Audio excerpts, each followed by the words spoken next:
नमस्कार, आप जुड़ चुके हैं चैनल वन के साथ और मैं हूं संदीप मिश्रा।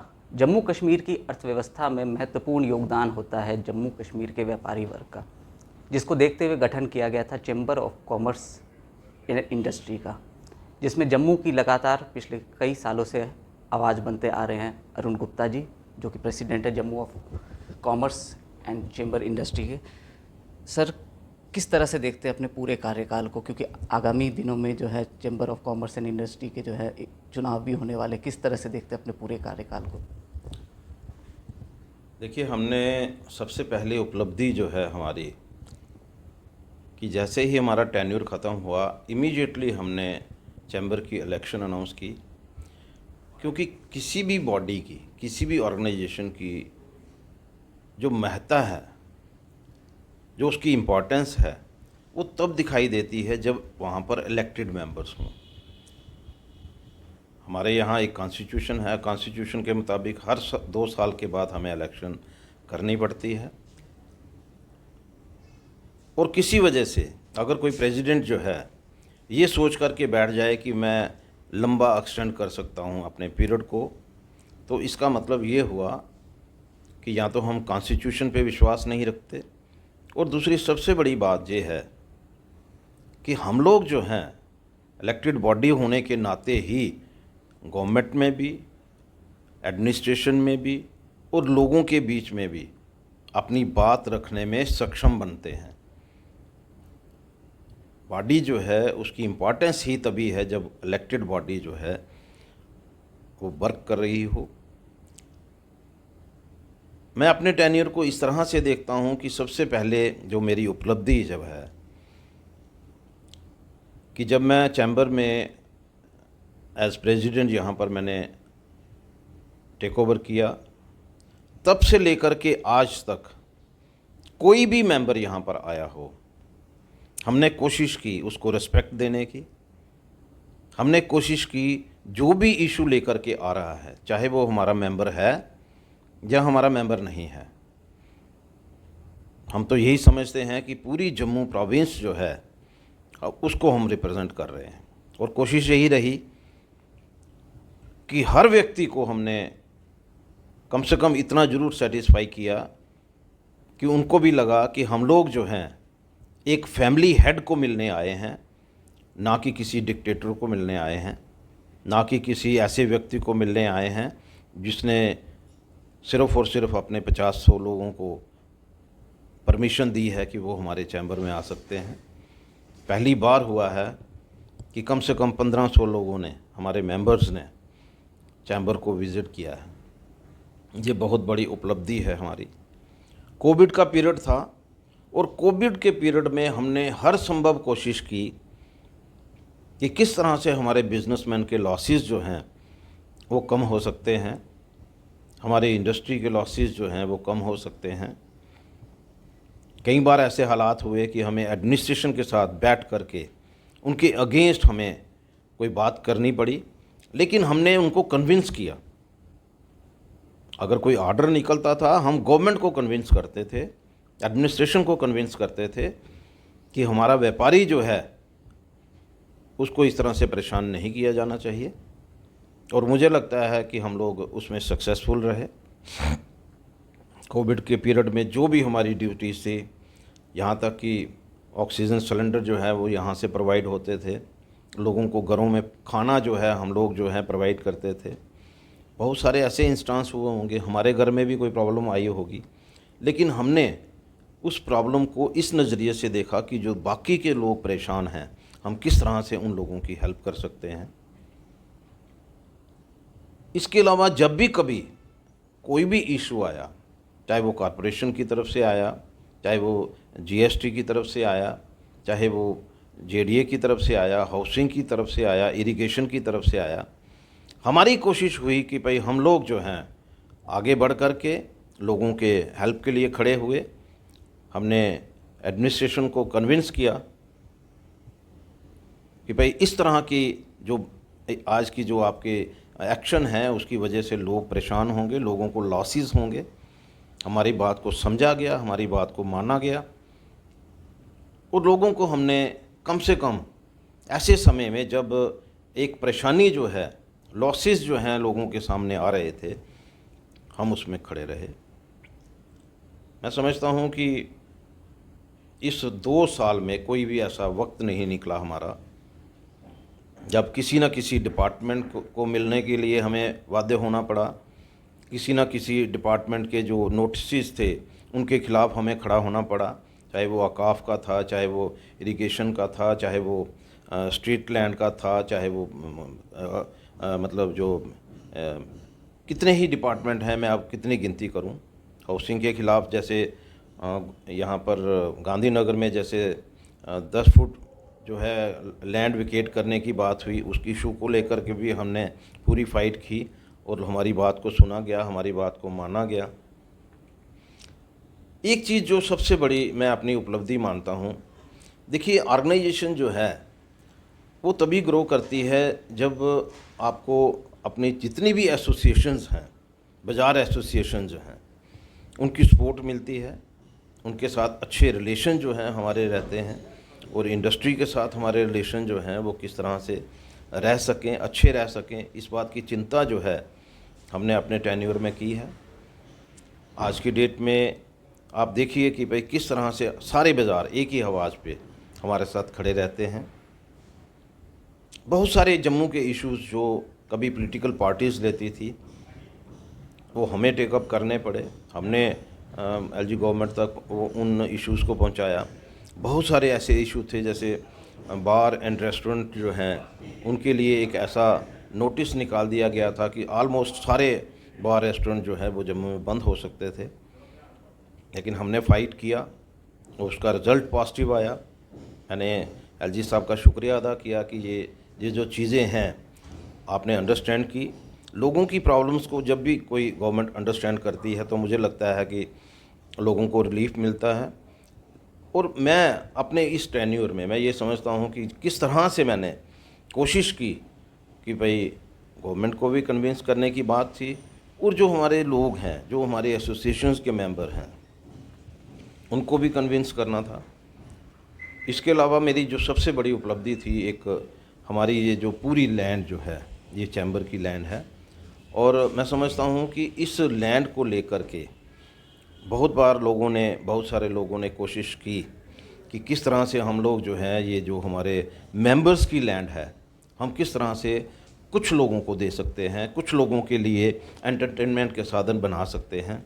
मैंने उन चीज़ों को रोका। मुझे ये लगता था कि ये जो जगह है ये हर उस व्यक्ति की, हर उस मेंबर की है जिसने यहाँ पर अपने आप को रजिस्टर्ड कराया है, एनरोल करवाया है, जो ईयरली यहाँ पर सब्सक्रिप्शन दे रहे हैं। और हमने इसी चीज़ को देखते हुए आज यहाँ पर बिल्डिंग का काम शुरू करवाया है, जो पिछले 22 साल से जो काम नहीं हो पाया था, आज बिल्डिंग का काम चल रहा है। और आप ये देखिए कि ये जो बिल्डिंग जो बन रही है ये ऐसे नहीं बन सकती थी। हम सभी ऑफिस बेरर साथ में बैठे, हमने बैठ कर के एक चीज़ तय की कि इस बिल्डिंग को बनना चाहिए जो हमारे मेंबर्स की बिल्डिंग है। और आज देखिए आप कि वो बिल्डिंग बन रही है, वो ऑडिटोरियम जो है, नीचे ऑडिटोरियम बनेगा, ऊपर हॉल जो हैं बनेंगे, और वो purely for the benefit of जो हमारे मेंबर्स हैं। हम ये चाहते हैं कि ये ऑडिटोरियम है, ये देखिए ऑडिटोरियम का कंसेप्ट कैसे आया। ऑडिटोरियम जो है आने वाली जनरेशन के लिए है। जो हमारे मेंबर्स हैं उनके अगर बच्चे जो हैं अगर यहाँ पर कोई एजुकेशन प्रोग्राम करना चाहते हैं, ये उनके लिए भी रहेगा। कोई उनके बच्चे कल्चर प्रोग्राम करना चाहते हैं, ये उनके लिए भी रहेगा। जो हमारी डे टू डे यहाँ पर मीटिंग्स होती हैं, जब कभी हमें हायर करना पड़ता है, कभी किसी होटल में जा कर के मीटिंग करते हैं, कभी किसी होटल में जा कर के मीटिंग करते हैं, वो सारी चीज़ें जो हैं अंडर वन रूफ वो हम लोग कर पाएंगे। और ये पॉसिबल हुआ है हमारी टीम के डिसीज़न से। हमारी टीम ने डिसीज़न किया, और आज ये जो है हाल जो है, मैं समझता हूँ कि हमारी टीम की सबसे बड़ी उपलब्धि है कि हम अपने मेंबर्स को उनकी कन्विंस के लिए यहाँ पर एक बिल्डिंग बना करके दे रहे हैं। और मुझे लगता है कि इस 2 साल में मैं सिर्फ अपनी बात करूँ तो अच्छा नहीं लगता। हमारे जितने भी टीम के मेंबर्स थे और मैंने जितनी भी अपनी कमेटीज़ बनाई थी, मुझे लगता है कि उनकी इतनी कोऑपरेशन हमें रही, अपने एसोसिएशंस की हमें कोऑपरेशन रही, और उसी की वजह से पिछले 2 साल से लगातार हम लोग जो हैं, अगर कहीं हमें गवर्नमेंट के अगेंस्ट भी खड़ा होना पड़ता है तो हम खड़े होते हैं, लेकिन ये गवर्नमेंट के ख़िलाफ़ नहीं होता, गवर्नमेंट की पॉलिसी के ख़िलाफ़ होता है। लेकिन फिर भी हमारी सोच हमेशा यही रही है कि हम जो गवर्नमेंट है, चाहे एडमिनिस्ट्रेशन है, उनको कन्विंस करके अपने लोगों की बात जो है उन तक पहुंचाएं। और मुझे लगता है कि इस सारे पीरियड में हम लोग सक्सेसफुल रहे हैं। बहुत सारे ऐसे इंडिविजुअल इश्यूज़ में अगर कहूँ और बाज़ार एसोसिएशंस के कुछ इशू कहूँ, जैसे एनक्रोचमेंट ड्राइव की बात हुई तो मैंने उस समय भी डीसी मैडम को कन्विंस किया, मेरी बात को उन्होंने सुना। अगर यहाँ पर कॉरपोरेशन की तरफ से एक ड्राइव शुरू हुई, उसमें भी हम लोगों ने अपना पार्ट प्ले किया, कन्विंस किया। और मुझे लगता है कि जो एक लंबी एक फहरिस्त बनी हुई थी कि जिनको हो सकता है कि कहीं बहुत सारे लॉसेस जो हैं, बहुत सारे नुकसान जो हैं होने वाले थे, और हमने उन जो लॉसेस है उनको रोका। और सबसे बड़ी एक और उपलब्धि जो है मैं अपनी कहना ज़रूर चाहूँगा, पिछले टेन्यूर में जो इलेक्शन हुआ वो कोर्ट के थ्रू, ये बड़ा अनफॉर्चुनेट है कि हमारे 75 साल की हमारी जो ऑर्गेनाइजेशन है, अगर मैं उसको 75 साल इसलिए कहता हूँ क्योंकि जो एक्चुअल बॉडी मैं समझता हूँ वर्किंग में थी वो 75 साल हो गए, जबकि इसको अभी 90 साल होने लगे। और 90 साल के हमारे पीरियड में कभी ऐसा मौका नहीं आया कि हमें जो यहाँ पर इलेक्शन कंडक्ट करवाने की जो हमें एक ज़रूरत होती हर 2 साल के बाद होती थी, वो कोर्ट के थ्रू हुआ।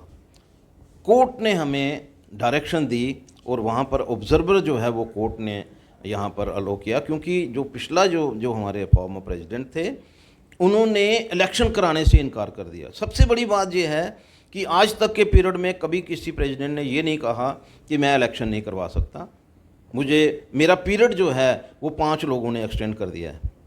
ऐसा कभी नहीं हुआ, ये फर्स्ट टाइम हुआ। और मैं समझता हूँ कि कोर्ट का जो डिसीज़न था उसके बाद मैं तो सोचने में मजबूर हो जाता, अगर मैं होता, कि मुझे आगे आना भी चाहिए कि नहीं आना चाहिए। देखिए, मैं इस बात को नहीं कहता कि जो भी प्रेसिडेंट आते हैं वो अपने अपने जो भी उनके इश्यूज़ होते हैं, लोगों के इश्यूज़ होते हैं, उसको लेकर के काम करते हैं। ऐसा कभी नहीं हो सकता है कि कोई एक प्रेसिडेंट हो वो लोगों के इश्यूज़ नहीं लें। लेकिन अनफॉर्चुनेटली कुछ पीरियड ऐसा हमारा यहाँ निकला जिसमें लोगों की सुनवाई नहीं थी। आज हर व्यक्ति के लिए हमारी चैम्बर का दरवाज़ा खुला है। नॉन मेंबर्स आकर के हमें कहते हैं कि जिस तरह से आपने हमारी हेल्प की, आज वो हमारे मेंबर बने हैं। और मेंबर किस लिए बने हैं? क्योंकि वो नॉन मेंबर होते हुए भी हमने उन लोगों की हेल्प की। हमने उनको कहा, उनके इश्यूज़ को लेकर के हम लोग एडमिनिस्ट्रेशन तक गए, गवर्नमेंट तक गए और उनके इश्यूज़ जो हैं उनको रिजॉल्व करवाया। तो आकर के उनकी तरफ से हमें बताया गया कि भाई किस तरह से आपने हमारी हेल्प की है, और उसी का नतीजा है कि आज हम लोग जो हैं एक फ़ख्र महसूस कर रहे हैं कि हम चैम्बर के मेंबर हैं। और मुझे लगता है कि अगर इस तरह की सिचुएशन होती है, आज देखिए जब हमारी मेंबरशिप क्लोज़ हो गई उसके बाद भी मुझे 50 लोगों ने फ़ोन करके कहा कि आप हमें मेंबर बनाइए। तो मैंने उनको इतना ही कहा कि देखिए, हमारा कॉन्स्टिट्यूशन है और कॉन्स्टिट्यूशन से आगे हम नहीं हैं। हमारी सुप्रीम जो बॉडी है वो हमारी है एग्जीक्यूटिव कमेटी। 461 लोगों को पिछली बार वोटिंग राइट नहीं दिया गया, और उसका कारण था कि उस समय एग्जीक्यूटिव कमेटी ही नहीं बनाई गई। और एग्जीक्यूटिव नहीं बनने से वो जो 461 मेंबर्स थे हमारे, जिन्होंने फॉर्म भरे थे, पैसे मतलब उन्होंने सब्सक्रिप्शन दी थी, उनको वोटिंग राइट नहीं मिला। और उसका कारण ये था कि उन्होंने एग्जीक्यूटिव कमेटी से, जो हमारा एक जो एज़ पर कॉन्स्टिट्यूशन हमें उनसे परमिशन लेनी पड़ती है उनको एनरोल करने की, वो नहीं ली गई। इसलिए उन 461 मेंबर्स को वोटिंग राइट नहीं मिला। और हमने आते ही सबसे पहले यही काम किया कि उन 461 को भी मेंबर्स को भी एनरोल किया, उनकी मेंबरशिप जो है वो एग्जीक्यूटिव कमेटी से कंफर्म करवाई। ऐसी अकाउंट्स जो कभी पास नहीं हो सकते थे। मुझे लगता है कि जिस तरह से हमारे फंड्स का मिसयूज़ हुआ था, मैं हैरान हूँ कि भाई अगर हम लोग यहाँ पर बैठे हैं, हम कस्टोडियन हैं यहाँ, एज कस्टोडियन हम इस प्रॉपर्टी के कस्टोडियन हैं, हम बॉस नहीं हैं। हमारे मन में भी कई चीज़ें आती होंगी कि हमें अपने मतलब हम भी अपनी लाइफ जो है वो अलग ढंग से जीते हैं, लेकिन ऑफिस से बाहर जा कर के, ऑफिस में रहते हुए नहीं। तो अपनी सोच जो है वो इतनी ही है कि यहाँ पर बैठ कर के हम लोग जो हैं एज कस्टोडियन काम करें, एज बॉस नहीं। हम लोग जो हैं हमेशा कोशिश करनी है, हमें चाहिए कि जो भी यहाँ पर प्रेसिडेंट आए उसके मन में एक सोच होनी चाहिए कि मैं पब्लिक का रिप्रेजेंटेटिव हूँ, मुझे यहाँ पर बॉस बना करके नहीं भेजा गया है। यहाँ पर हर एक के लिए दरवाजे जो हैं वो हमारे खुले रहने चाहिए। ऑर्गेनाइजेशन जो है तभी उसकी स्ट्रेंथ बनती है।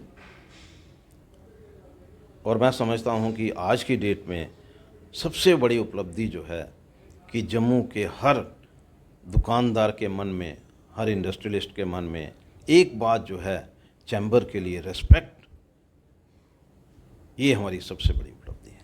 अरुण जी, बात करूंगा जिस तरह से आपने जिक्र किया कोरोना काल का भी, तो आने वाले समय में व्यापारी वर्गों के लिए क्या चुनौतियां रहने वाली और प्रशासन से आप किस तरह से जो है उनको मदद करवाएंगे? क्योंकि जिस तरह से पिछले दिनों में देखा गया, चाहे वो आर्थिक सहायता को लेकर के कई जो टूरिज़्म सेक्टर से जुड़े हुए लोग हैं वो भी मांग कर रहे थे, फिर जब प्रॉपर्टी टैक्स का जो मुद्दा आया उसको लेकर के भी काफ़ी विरोध देखने को मिला व्यापारी वर्ग में, तो उस चीज़ को लेकर के आप किस तरह से उतरेंगे? चाहे मैं मैनिफेस्टो की बात करूँ तो अब जब आप अपने सदस्यों के बीच में जाएंगे या व्यापारियों के बीच में जाएंगे तो किन बातों पर चर्चा करेंगे कि आगे किस तरह से जो है हमें कार्य करना है?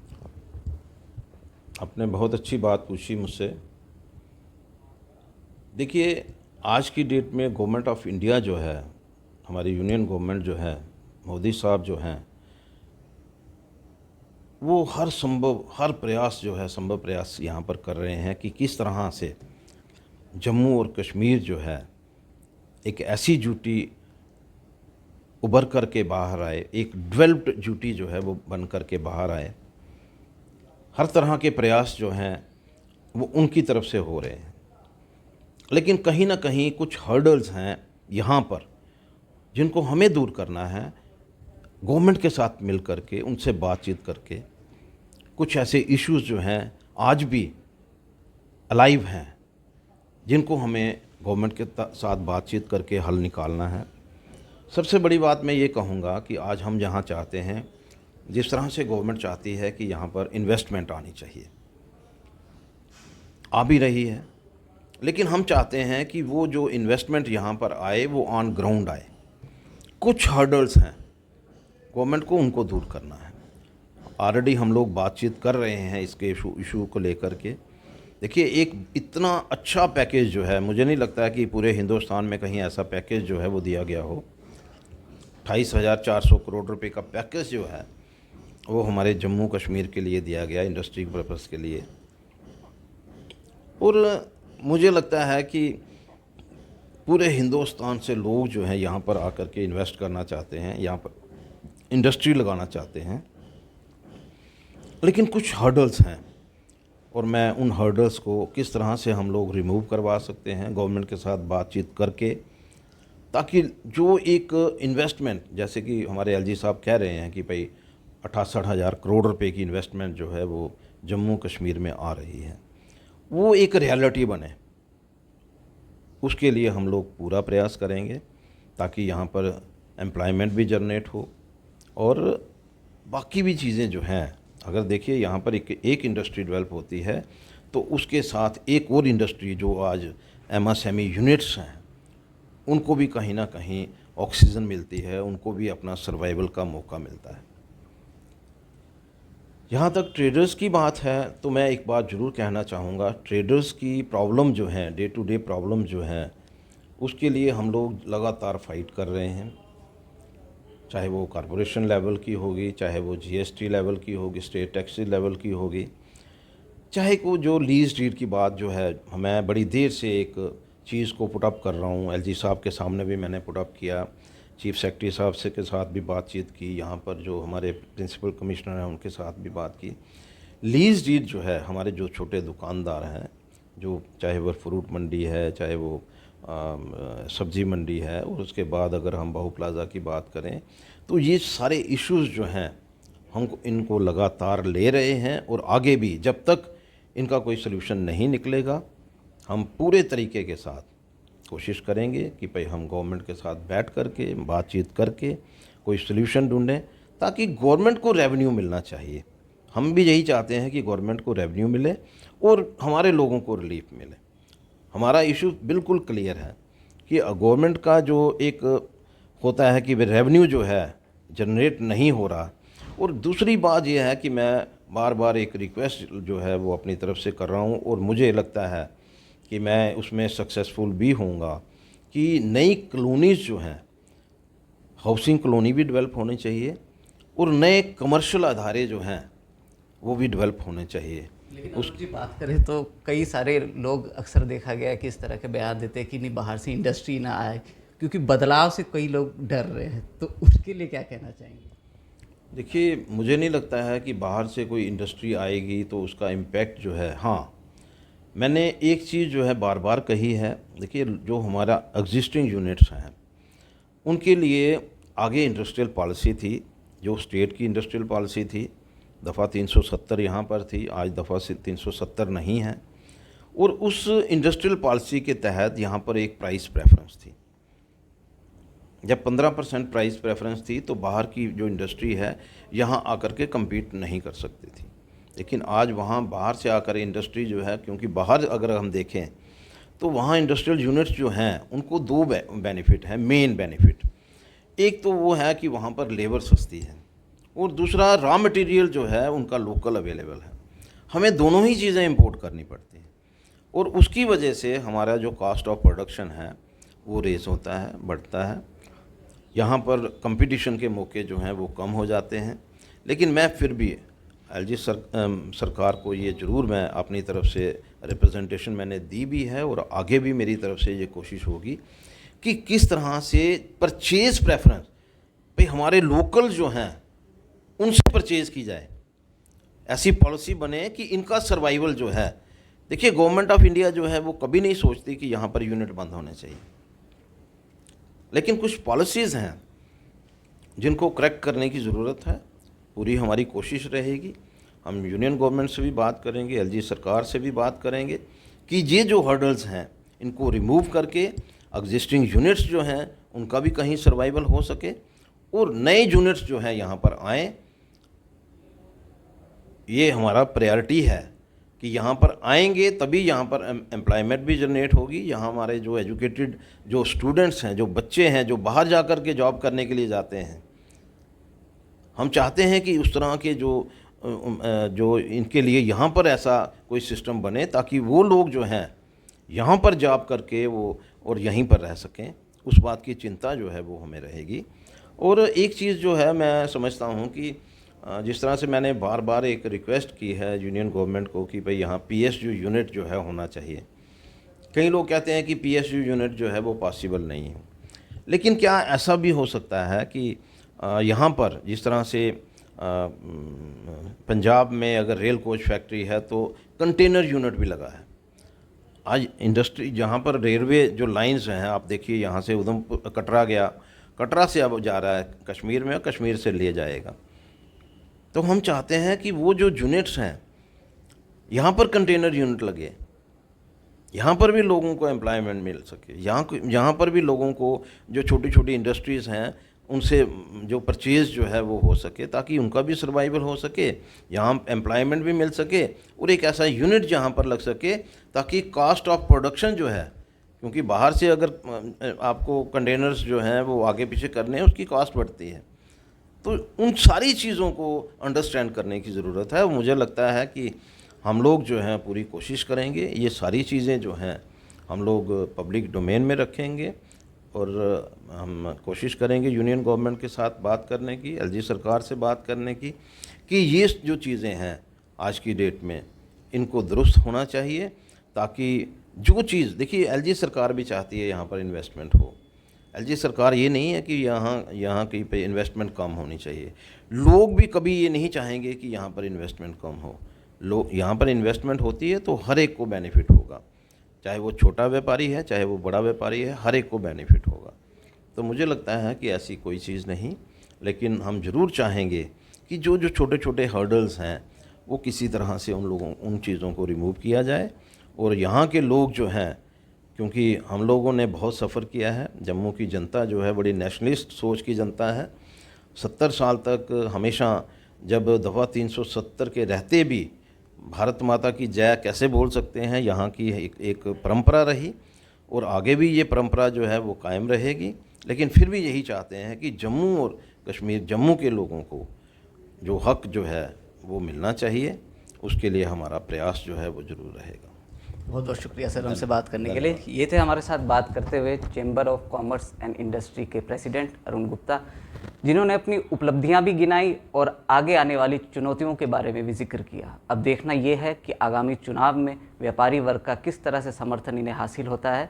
फिलहाल मुझे दीजिए इजाज़त, बने रहिए हमारे साथ, देखते रहिए चैनल 1। नमस्कार।